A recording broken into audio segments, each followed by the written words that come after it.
Good morning. Welcome to Sales Chatter. This is a weird one. We got three people going on today. So, the gang is back. That's what we're so excited to have back. Jeff is back from vacation. Dan's back full time. This is Sales Chatter, the logistics podcast where we aim to help 10,000 reps hit a million GP. I'm your co host, Ryan Mohammed, aka the Logistics Monk. With me is Dan Deegan and as well, President and CEO of RGTX Logistics Solutions, the Bodacious Cowboy, Jeff Dickinson. How you doing this morning, guys? Good, man. Good. Glad to be back. Glad to be back, finally. Well rested and ready to go. You know what? With that said, let's get going. Let's do this. Let's go. Boom. Welcome to the HPLS podcast. Live, relevant, and high performance information, conversations, and education weekly.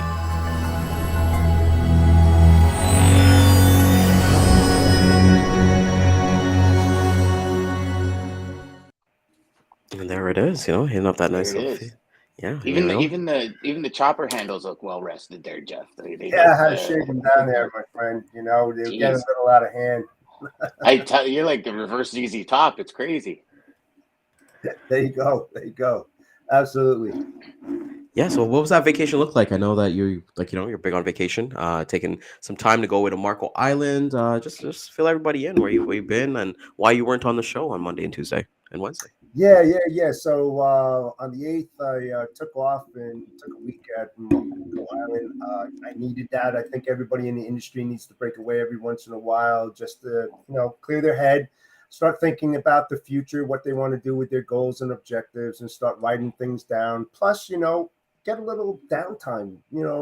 Everybody, like I said, needs that rest and relaxation to reset themselves, to get them in that position to succeed. And, I think that I did that over that time. But unfortunately, on the way back, I got sinusitis. So I was out of commission on Monday and Tuesday, slept like 18 hours on Monday, 14 hours on Tuesday, couldn't talk. My head was killing me. Yesterday, I felt a little better, and I said, you know what? I'm ready to go today. But, I'm glad to have my voice back. Glad to be on this show. Glad to see Dan again. It's all good, man. All good. What is your boys? First question for you guys. What is kind of that breaking point on vacation for you guys, where it's like, okay, this is enough. Now it's time for me to get back to reality and kind of get back into the groove.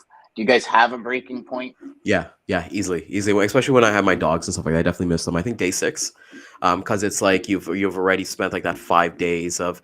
For me, when I go on vacation, just full transparency, I'm not a big adventure person. I'm big on, hey, I've worked so hard this whole year, so I want to be on a beach, all inclusive, like 5-star resorts. That's the way that I kind of live. So you get tired of like your 15th or 16th daiquiri, or like you're at the steakhouse every single night, having the nice cut. So for me, it's like day 5 or 6, where I'm ready to kind of come home to, as much as I probably finished my book by that point. So yeah, what about you guys?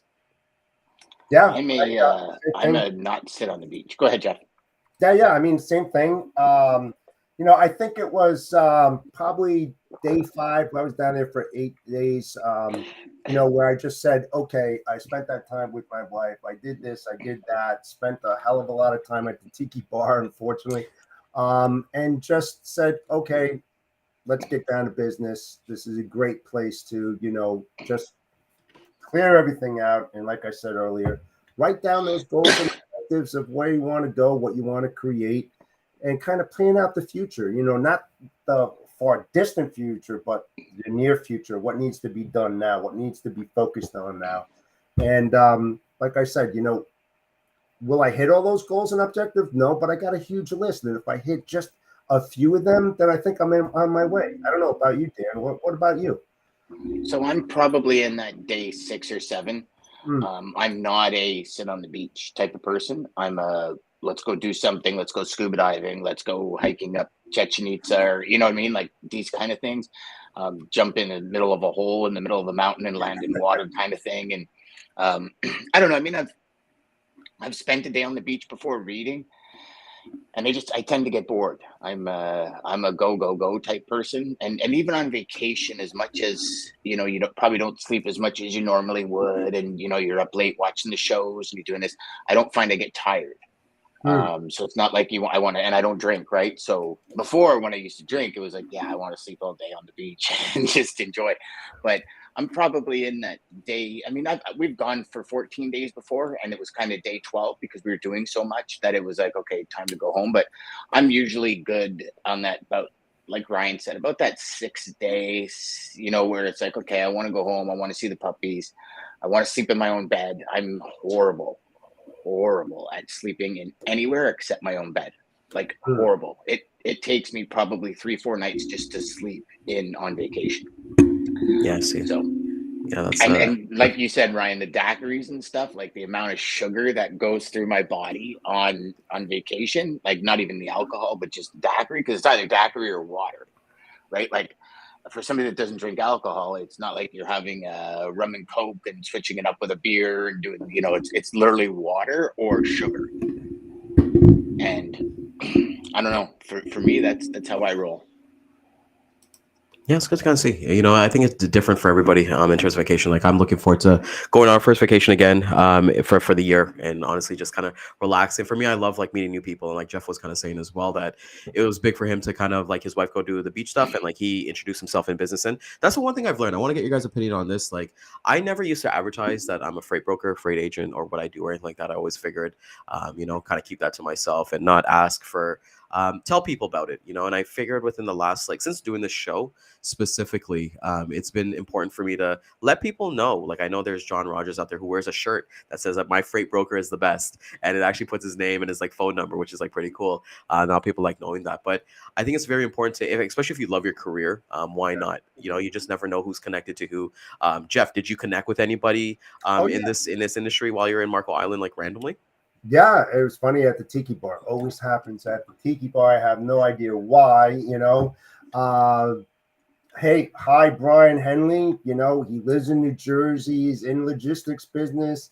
He actually heard John and I talking, and next thing you know, he's like, hey, I see you guys talking about logistics. I'm in logistics, and all hell broke loose. It's just, that's all you need. And, what seemed to be a 5-minute conversation goes to about 40, and you can't get off the subject. And next thing you know, you've got a lot of like-minded things that are going on, thoughts, all this kind of stuff. And now we're connected, and now we want to get together. It's just, that's second nature. If you're in the business for a long time, it's just like, talking to your mom or something, it just comes out. Fluidity, it's, you don't have to think about it. I guess it's like that elevator pitch, right? You don't mean to say it, but you say it. Does that make sense? Mm-hmm. Yeah. Yeah, 100%. I would love to kind of get like Dan. Like, did you always, like, you've been in the industry a long time? Did you always kind of advertise like to outsiders, any kind of like random strangers that, hey, this is what I kind of do? Yep. Yeah, especially when I was younger.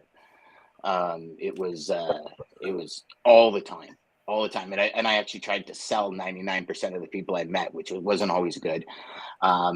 But I've met traffic managers on vacation, and then all of a sudden they're like my best friend. And I'm pretty sure by like day 2, they were like, okay, they're peeking out the door. Okay, I don't see them anywhere. Okay, let's go to the pool. And it was like, I was probably a little intrusive in my younger days, but yeah, it's always, like on the plane, I found most of the time is where I would meet the people. Because somebody happens to sit beside you on a business trip or on the trip down, and you just start talking, and it's crazy how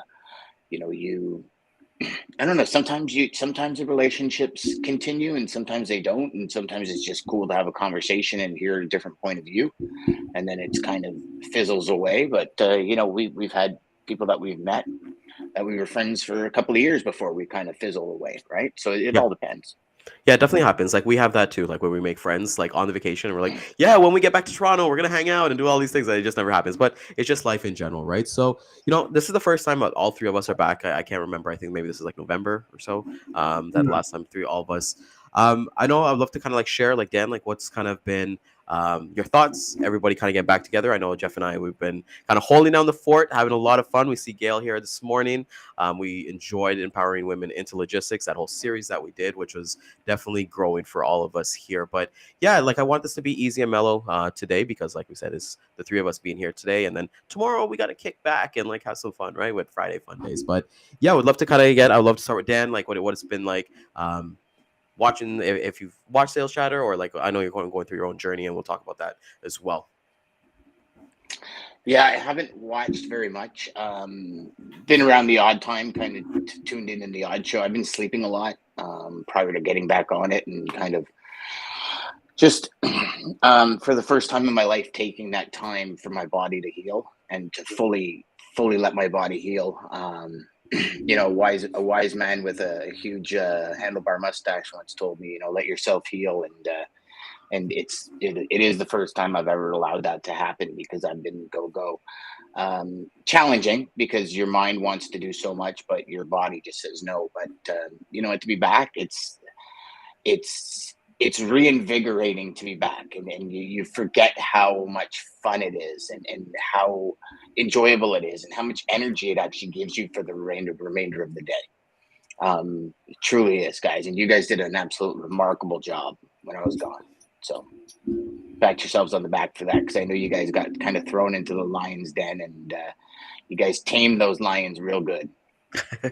Yeah, you know something, it wasn't that we got thrown into it, Dan. You know, you're a friend, and as you know, it was Lisa and I that we were on every single day watching your show, and I just did it to help a friend. I didn't know what was going to happen. I did not know what was going to happen, and over that time, things just freaking exploded. I didn't mean for it to happen. It just happened, and it was your fault, Dan, so I blame you. But most importantly, I'm glad that you're on your feet, you're feeling better, you took my advice, you kept away, you thought about your family, yourself. First and foremost, over anything else is more important than what's in here, man. And I'm happy for you, dude. Thanks, brother. Yeah, it's amazing to kind of see. And like even my reflection too was like really cool. It's not about being thrown in, then it's just kind of coming here. It was like riding a bike, right? Kind of figure it out on your own, and then you kind of like talk to different people. It's kind of cool right now, right? You look at the opportunities that have kind of happened. Like Jeff's going to be on DAT IQ Live next Tuesday, and you know Dan's getting back into it. I know you and I spent some time yesterday, had a lot of fun, and you know it was the first time in a long time we got to do that. So Sales Chatter itself, you know, it's always kind of been a platform for training, trying to level up, whether it be your beginner into logistics sales and kind of like that expert. That's why it's called high performance logistics sales. Let's talk about that a little bit, Dan. What does that look like since you kind of like started the show, I would say maybe a year and a half ago, the journey that has kind of been on, and what do you kind of see for the future of this kind of moving forward to being, I want to say, a mainstay with some people as they start their day? So I've always seen this show as a show where people can come and listen to really good conversation, high performance conversation, all about the opportunity that's in front of us with logistics, as well as understanding some of the challenges we're going to face. Because if you understand the challenges you're going to hit, they become speed bumps instead of mountains. And I've always felt that. And when I first created the show, it had one purpose. And like you said it at the beginning of every show, to help 10,000 sales reps generate $1 million GP. You know, I believe every rep is one really good applied idea away from changing their business forever. And the amount of people we have on, the different strategies we talk about, the differences that we believe as salespeople, you know, that we've had those conversations where Ryan's like, yeah, I'm not quite sure I believe that. I believe this. And Jeff said, well, I believe this. And those conversations are very important because it's never just one way to achieve success and your own individual greatness, whatever that may, and hopefully your greatness is your own and it's not based on somebody else's performance. But I always found that there's that kind of one, oh my gosh, that's a game changer. And then that game changer raises your level of awareness. And that's all it is. Like high performance is just deemed as you're consistently growing and being fulfilled as you grow your business. Right? I'm sure we've all been there before. I know I have. You grow your business to the point where you hate the industry because you haven't grown it properly. You're just kind of grown it. You've grown it with the wrong customers. You've grown it with the wrong people beside you, maybe at the wrong company, and you start disliking the industry. That's not high performance. That's a really good Just recipe for performance. burnout. Yeah. Well, it's actually a really weak performance, because you start getting really frustrated. You know, the future of the show is going to continue to be the same tools, the same strategies. There's different people coming on, giving us different approaches. Like when we had Jeb Blunt on, I mean, he gave some really cool approaches, and I truly believe if you listen to this show and you take away a nugget that works for you and you apply it, you will have every tool you need to generate well over $1 million GP a year. It's my firm belief. I believe it wholeheartedly. I love that. And what about yourself, Jeff? What are your kind of thoughts on this as well? Yeah, I mean, I agree with Dan that, it's all about sales and a process. And whether or not you're delivering on your own SOPs, of what you want to do, how you're going to do it, when you're going to do it, and is it the right direction for you? Like Dan said, it's very opinionated. It's a suggestion, it's an option, it's an alternative. Whether you want to do it or not, that's up to you. But like Dan said, he's giving them the tools, to think about. It's all thought provoking, right? It's like, it's not one shoe fits all, right? If somebody takes something from this show and applies it and becomes successful, that's awesome. That's what it's about, right? You'll have more failures than you will have successes, because that's the logistics industry. Once you get that mindset to understand that you need to fail to succeed, you're going to be better off. Don't think that this happens just like that. It's a process. It's a step. And as long as you're willing to take that journey, it's not a race. And I said that many times. It's a journey. And that journey has many different turns, obstacles, and barriers that you have to blow through. And if you're willing to do that, you'll have a long-term life cycle in logistics. Let's put it that way. But if you're not willing to do that and take those hits, you're going to fail miserably. You learn from your mistakes. And because, the old adage, history will repeat itself as long as you don't make those changes. If you make those changes, you'll be on the right path. I like that. So you guys kind of like, right? Yeah, no, I think like for me, it's exactly like that. So when I kind of got started on here, like we had those theme days, right? You got the Mondays, Tuesdays, Dad Wednesdays, and personal development Thursdays, and wins and losses on Fridays. And I think what's been important for me, what I've enjoyed more about this ride, is like the community that is here and that we've built.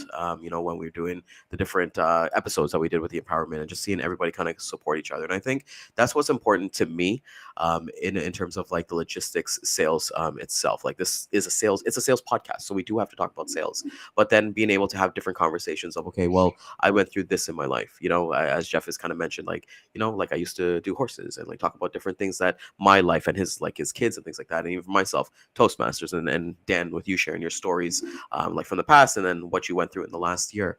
So I think like with this being a sales focused podcast, we've built a great community of people. I could name them: Anthony, Kat, Lisa, Stacy, everybody who's just kind of like come together and really support us. And I think that's what kind of makes us unique in terms of an actual podcast, that we're engaging.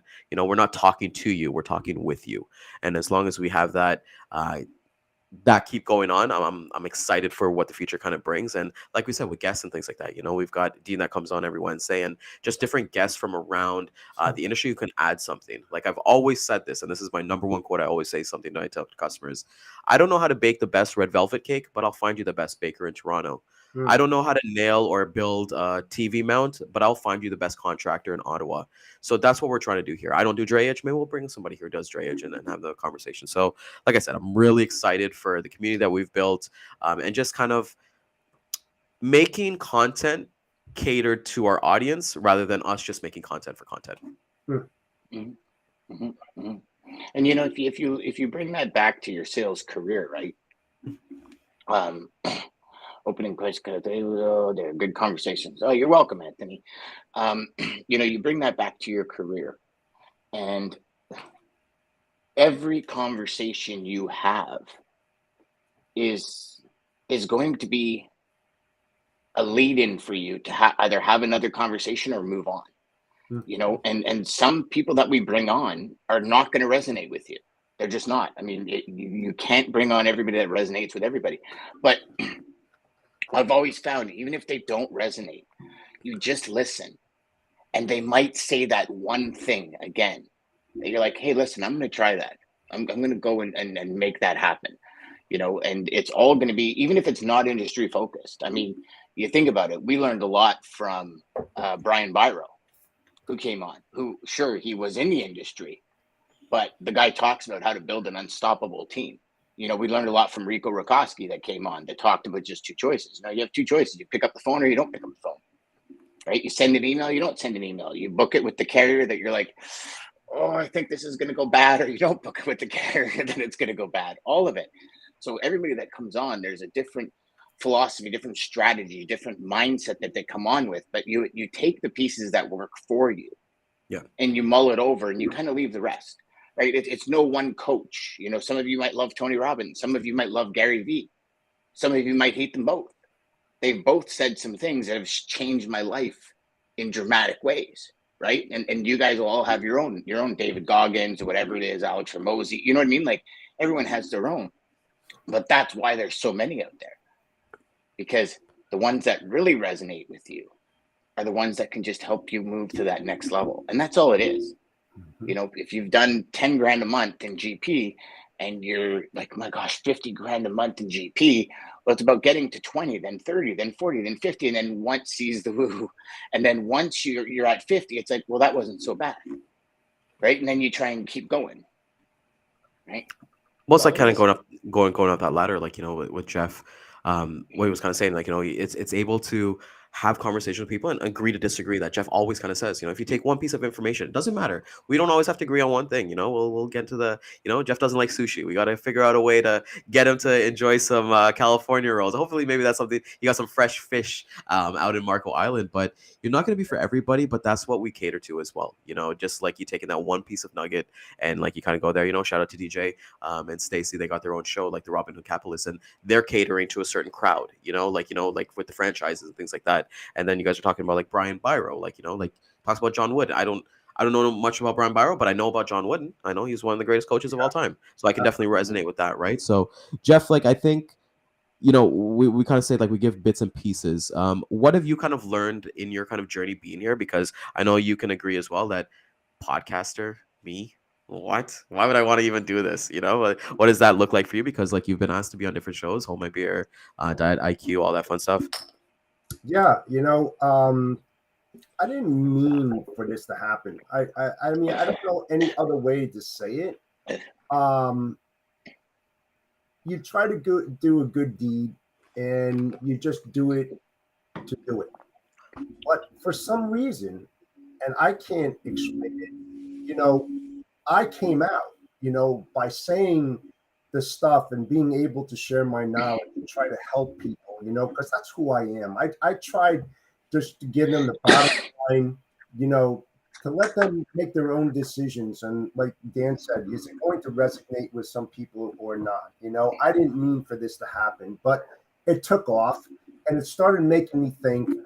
That helped me to be more creative in my content, because my content sucked when I first got on here. I mean, it was like, I was just like sales pitch, spray and pray. If this works, that's great. Just send it the hell out there. Everybody else is doing it. And I started thinking, that really sounds like shit, and it just opened me up. So this show helped me to open up, to start thinking about my journey over these decades and being able to share it, and just to help other people out there. And I love the platform and having that ability to do that. So am I better for that? Oh, hell yeah. Do I like podcasts? Oh, hell yeah. Like there's nothing like it to get your message out there. And then when you get that feedback from the people that you resonated with, there's nothing better than that. When you get those DMs, I need help. I like what you said. There's nothing better than that. We're all here to help each other out. And if we do that, if everybody out there just did a little piece of that, because they have a little bit more knowledge than other people and they share it, we're all going to be better off. It's $1.5 trillion, worth of transportation out there in the supply chain. There's more than enough out there. Share, people, share. And I'm glad I had the ability to do that. Unfortunately, Jeff, not very many people do. That's 30 years in this industry, and I've gone to some of the top reps and companies I worked at and said, can you help me out? And they're looking at me with unfortunately, it was a very limited look, because I remember going to one major rep. I mean, this guy was crushing every record I've ever seen. I said, listen, can I get 10 minutes of your time? Like, not even.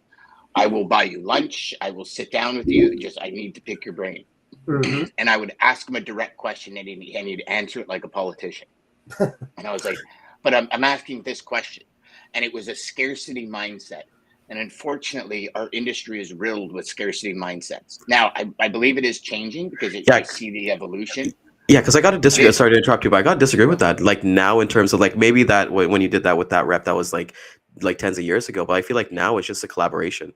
Like Jeff and I, we get tagged on stuff. Like people are always willing to help out each other. Like the people that we kind of talk to. So I feel like now it's changed, and I think maybe it's that young blood. You're not seeing that like those old guys who've been like in the industry and like you said, that scarcity mindset that, oh my God, they're looking at my plate. Like I'm not gonna try to throw them a bone. It's like no, I got my plate. Hey, I'll throw you something. I'll help you make your own plate, like make your own pizza or something like that. So I think like now, I don't know. I've been only in the industry for 7 years, right? But I've never really seen that. But I guess maybe like when you kind of like work at this would have been one of the top brokerages, right, Dan? So it's like you got the big guns. This is where the big boys play, right? So, well, yes. I mean, it's what, Ryan? I found it more. It was a very big brokerage. And what I think it was that there's like 400, 500 salespeople here. If I give up a lead to you, that's like money out of my pocket, right? And it's not, to me, that's not true, because that lead might not be good for you, right? It might not be good for me. It might be good for a guy 10 down the line that's brand new because the person wants to abuse him. You know what I mean? Like, you never know. But I found because I've only been at large brokerages, I found the scarcity minds, and DJ was at a pretty large one as well. Him and I have had that conversation as well, where everybody kept so much close to their chest, right? Like, hey, I need a carrier for Chicago and nobody wants to give up their carrier because God forbid they give you a truck. Now they don't have a truck. Do you know what I'm saying? The place you're at is a very friendly and open place to help. Right, you've surrounded yourself from pretty much since I've known you with really helpful people. I don't know if Jeff has seen it in his company, being more on his own. Maybe he hasn't seen it, but there was, and I believe there still is a scarcity mindset in the industry. If you ask certain people, now again, the people that watch this show are collaborators, right? Yeah. Again, surrounding ourselves with people we want to be like-minded and we want to be with, right? But yeah, and I'll tell you what, and that's a true statement. And go back to many posts that I put out there about collaboration. I said in the dictionary back 38 years ago, if you look under collaboration, you see my name there. I've always believed in collaboration, and I found it funny and a bit sad that now you read about it more than ever nowadays. You even see it in the back of people's podcasts, and they have in the little blocks collaboration. I'm so glad that people are understanding how important and beneficial collaboration is across all stakeholders now, and how it's going to benefit you if you just learn to do it. And I'm so glad to see it, because it wasn't present 20 years ago. Everybody kept everything to their chest. They didn't want to share their proprietary info, even though they had NDAs and stuff. I get that. But it's that personal reflection. And like I said, history repeats itself. If you want to stop it from happening, you want to share that information to stop it in its tracks so people can succeed. You don't want to just let it sit there and manifest itself and go down the wrong path. So I see that more now than ever before, and I agree with the Ryan wholeheartedly that it is happening, but we're still not where we need to be, and we need to see more and more of that. To help for me to help the next generation, and for the younger folks to help that generation too, so that we all have that common goal and objective. And I'm glad to see that truly. I like that. And you said that you'd like to see more of it. I feel like it is happening at things that are It is. happening this week, like TIA. We're just not there yet. You had the Mid America Truck Show. You got Accelerate coming up. So I'm looking forward to the days that we can go there, and have these and do these in person, right? Because it's always cool to be one to one, having conversations. Like I always let to people know my DMs are always open. I like whatever knowledge I have, I don't Yeah. gatekeep. You want to know what lead generation software I use? I'll tell you. You want to know what video software I use?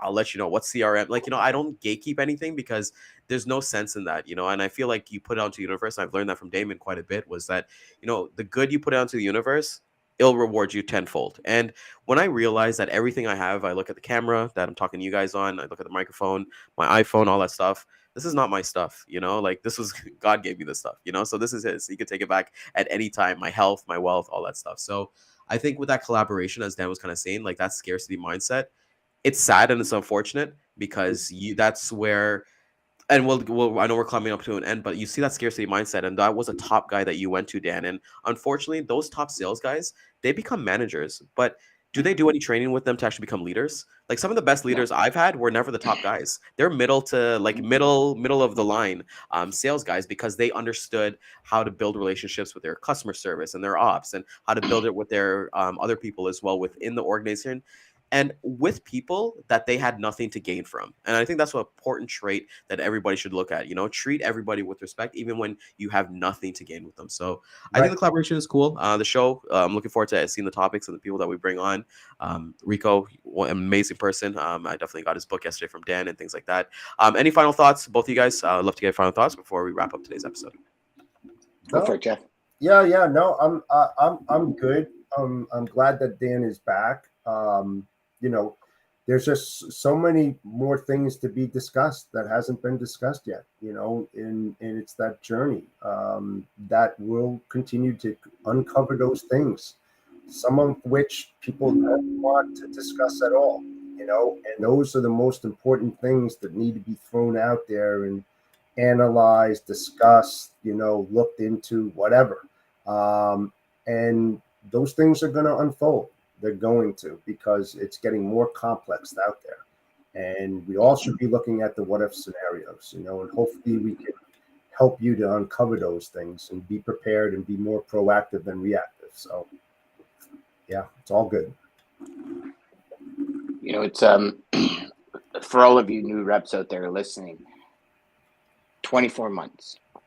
Dedicate the next 24 months to being the best you can be, to continuously learning, to doing everything you need to do in order to build your business, and to bringing the right people onto the bus the right first time. And I can tell you, just as sure as it's going to get dark tonight, your life will be so different. So different. It's like I've said to many, many people before, you go live every day for a year and your life will be so different. And, you look at it, Jeff, you've been live every day for 6 months and so many things have changed.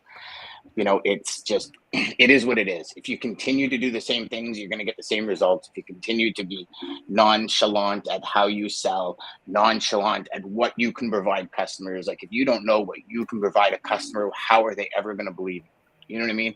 Like just do the work, do the internal work, and keep listening to the show. Because you know what? This show will give you every single friggin' tool you need to make it. Every single tool. All right, there we go. So I want to thank everybody for coming out this morning to Sales Chatter Live. We go live every day at 11 a.m. Eastern Time, Facebook, YouTube, LinkedIn, and Twitter. We'll hit the replays back at 2 and 6 p.m. Eastern Time. We had tons of value in today, and tomorrow we will be having Fun Day Fridays where we put up our feet a little bit and have a little fun as we close off the week, so we kind of go from there. With that being said, Cowboy, take us home, my man. Yeah, thanks again, guys, for having me back on. I've been absent like over a week and a half and missed the show greatly. I appreciate all of our supporters and the audience out there that always chimes in to Sales Chatter Live at 11 a.m. Eastern Standard Time. So with that said, we'll see you tomorrow. Bodacious Cowboy out.